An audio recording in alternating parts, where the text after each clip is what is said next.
En juin 2018, la Grèce et la République de Macédoine signent un accord qui met fin à un conflit de 27 ans.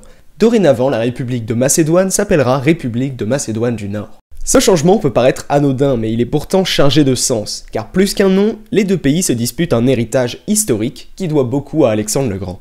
Aujourd'hui, on va s'intéresser à la vie de ce blondinet fougueux, et plus précisément à la manière avec laquelle la Macédoine contrôle la Grèce au IVe siècle. Bienvenue dans Civ'Histoire.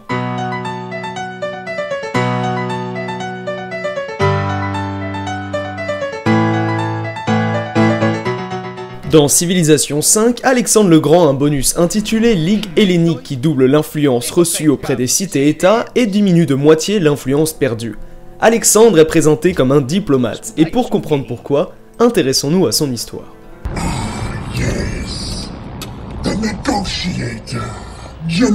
Alexandre. J'écoute. Il naît en 356 dans le royaume de Macédoine. Cet état fait partie du monde grec qui s'étend alors tout autour de la Méditerranée.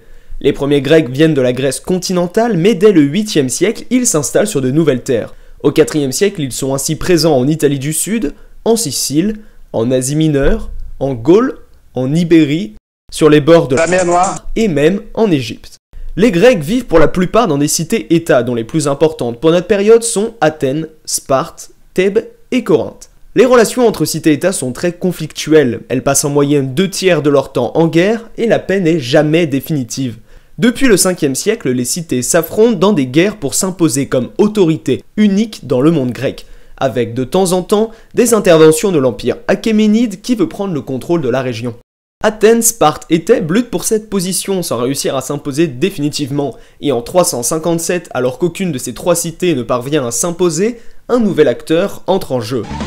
Who's that Pokémon? Macédoine! Le royaume est dirigé depuis 359 par Philippe II, le père d'Alexandre. Il règne sur une puissance moyenne qu'il transforme en état fort, capable d'imposer son autorité sur le monde grec. Il soumet les voisins thraces et illériens et s'impose ainsi du Danube à la mer Noire. Il s'empare des cités du littoral égéen, ce qui va à l'encontre des intérêts athéniens, et finalement, il intervient en Grèce où après divers péripéties, il gagne la bataille de Chéronée en 338, qui lui permet de réorganiser la région. Il réussit cet exploit fulgurant grâce à une armée modernisée, qui se base sur la phalange, un mur de lance de 3 mètres. Il réunit en 337 les Grecs à Corinthe, et globalement, les choses se passent comme ça. Venez, on fait la paix! Non! J'ai une plus grosse armée! D'accord! Non! Le non que vous venez d'entendre, c'est Sparte qui refuse de signer la paix, mais globalement, c'est la seule cité importante qui refuse de le faire. Les Grecs mettent un terme à leur conflit, et Philippe II crée alors la Ligue de Corinthe, une alliance militaire avec à sa tête un chef, l'hégémone, qui est évidemment Philippe.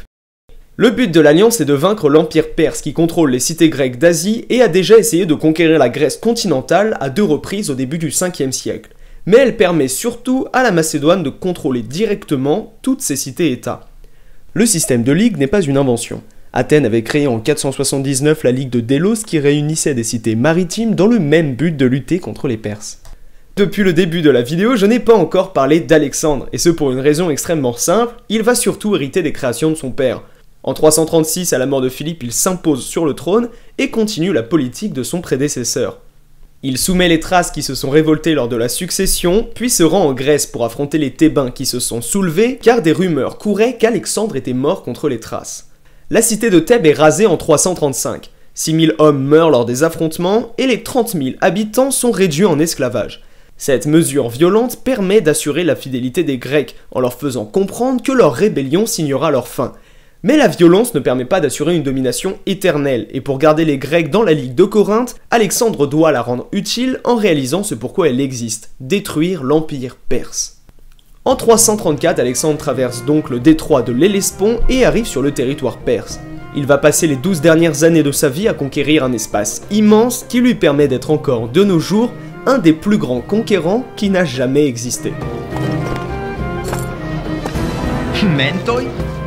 Ego kai kamno te sei renes.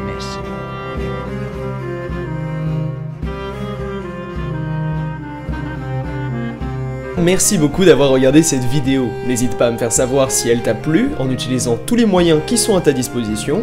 Et on se retrouve la prochaine fois pour parler des conquêtes d'Alexandre grâce à Civilisation 6. Salut!